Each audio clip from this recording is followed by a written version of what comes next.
नमस्कार दोस्तों, स्वागत है आपका विश्वकुल में, जहां पे हम लोग पढ़ते हैं अकाउंटेंसी बहुत ही आसान तरीके से। तो आज हम लोग पढ़ने वाले हैं अकाउंटेंसी 12th स्टैंडर्ड का जो सीबीएसई के तरफ से आया हुआ सैंपल पेपर है, उसका सॉल्यूशन। हम लोग उसको सॉल्व करेंगे ही, साथ ही साथ एक छोटा सा रिवीजन भी करने वाले हैं। उस रिवीजन में होगा क्या, पहले ही समझाता हूं। जैसे कि पहला क्वेश्चन हम लोगों ने लिया, तो वो जिस भी टॉपिक का होगा पहले उसका थोड़ा सा ब्रीफ पढ़ लेंगे, उसके बाद हम लोग क्वेश्चन को सॉल्व करेंगे।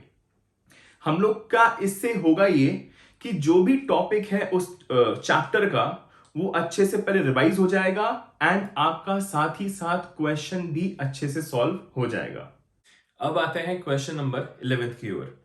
11th ये बोलता है, choose the correct sequence of the following transactions in the context of division of profits. ठीक है, the first one is guarantee by firm to partners. फिर से गारंटी। ओके, तो पहले एक बार हम लोग छोटा सा ब्रीफ देख लेते हैं about the guarantee of profits, कि कितने टाइप की गारंटी होती है और कौन किसको गारंटी कर सकता है। तो जो सबसे पहली चीज आती है, जो आपका गारंटी ऑफ प्रॉफिट्स होता है, this can be of two types. Mainly यहां पे दो टाइप के गारंटी ऑफ प्रॉफिट्स होते हैं। पहला होता है जब फर्म गारंटी करती है किसी भी पार्टनर को। फर्म बोलती है पार्टनर को कि तुम आ जाओ। फर्म का मतलब क्या होता है, अब ये समझते हैं। फर्म में suppose there are 3 partners, A, B and C, और सी को गारंटी की जा रही है बाय दी फर्म। तो फर्म में बचा कौन, ए और बी। तो ए और बी मिलकर गारंटी करें सी को या फर्म गारंटी करे सी को, it's one in the same thing. तो यहां पे अगर मैं बोलूं फर्म टू पार्टनर, या अगर मैं बोलूं पार्टनर्स टू पार्टनर, तो यहां पे दोनों ही सिचुएशन में बात सेम ही होनी है। क्योंकि फर्म में बचे हैं दो ही लोग, तो वही दो मिलकर सी को गारंटी करते हैं प्रॉफिट्स की। नेक्स्ट आपका आता है जब एक पार्टनर गारंटी करता है फर्म को। तो इसका मतलब क्या होता है, अपन ये देखते हैं एक बारी।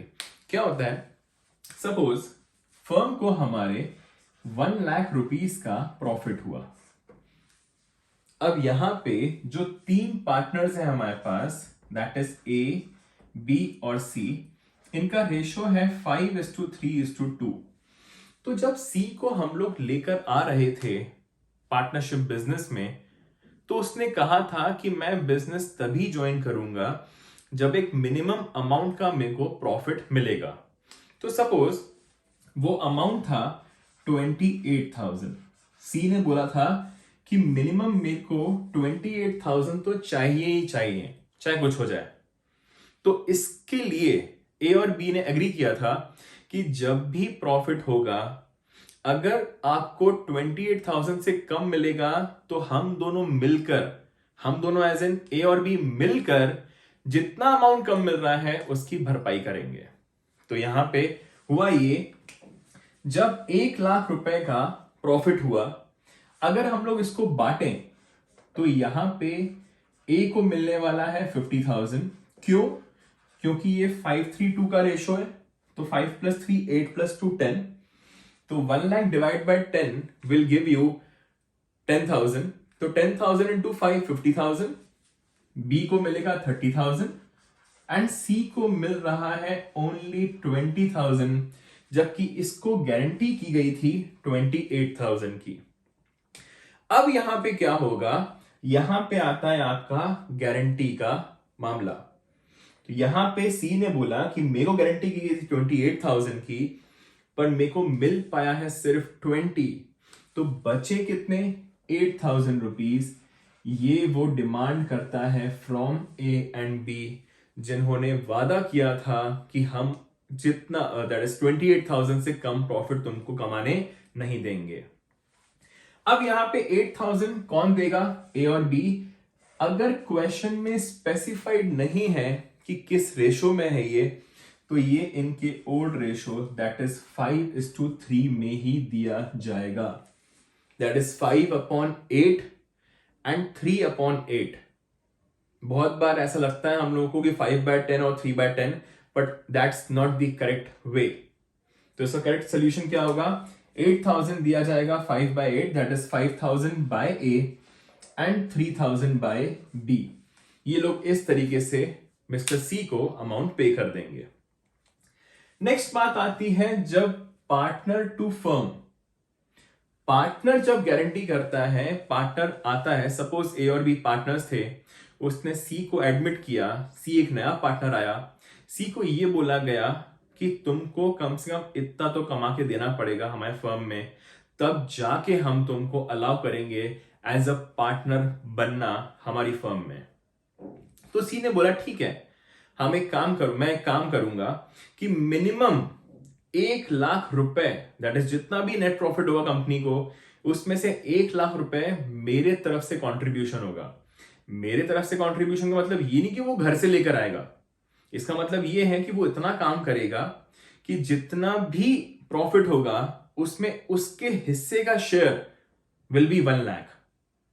अब हुआ ये कि उसने गारंटी तो कर दी, दैट इज मिस्टर सी ने बोला कि 1,00,000 की गारंटी कर दी उसने, बट वो कमा पाया सिर्फ और सिर्फ 80,000 रुपीज।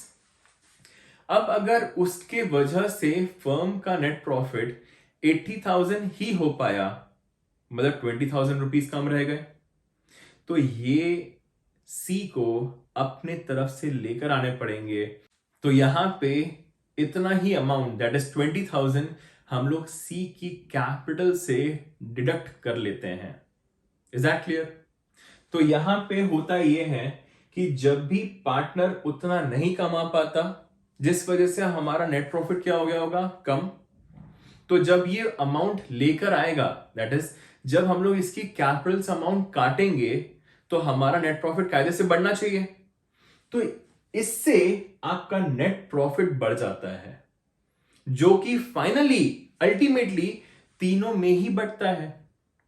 नेक्स्ट बात आती है, जो आपका सिचुएशन थी ये वाली, यहां पे क्या था, जब फर्म पार्टनर को गारंटी कर रहा था कि आपको हम इतना प्रॉफिट तो कमा के देंगे ही देंगे, तो यहां पे फायदा किसको मिल रहा था, सिर्फ और सिर्फ अकेले उस पार्टनर को फायदा मिल रहा था। ठीक है, तो यहां पे क्वेश्चन ये बोलता है, आपको सीक्वेंस बतानी है कि पहले क्या किया जाए। तो यहां पे गारंटी, उसके बाद थर्ड वाला आप देख पा रहे होंगे, transfer of profits to profit and loss appropriation account. Obviously बिना प्रॉफिट ट्रांसफर किए आपका प्रॉफिट एंड लॉस एप्रोप्रिएशन तो बनेगा नहीं, उसके बाद ही हम लोग गारंटी की बात करेंगे। तो यहां पे सबसे first one will be transfer of profits to profit and loss appropriation account. इसके बाद मैंने आपको जस्ट अभी समझाया कि इस वाले में सिर्फ और सिर्फ किसी एक पार्टनर का भला हो रहा है, बट इस वाले सिचुएशन से तीनों ही पार्टनर्स का भला होगा। क्यों?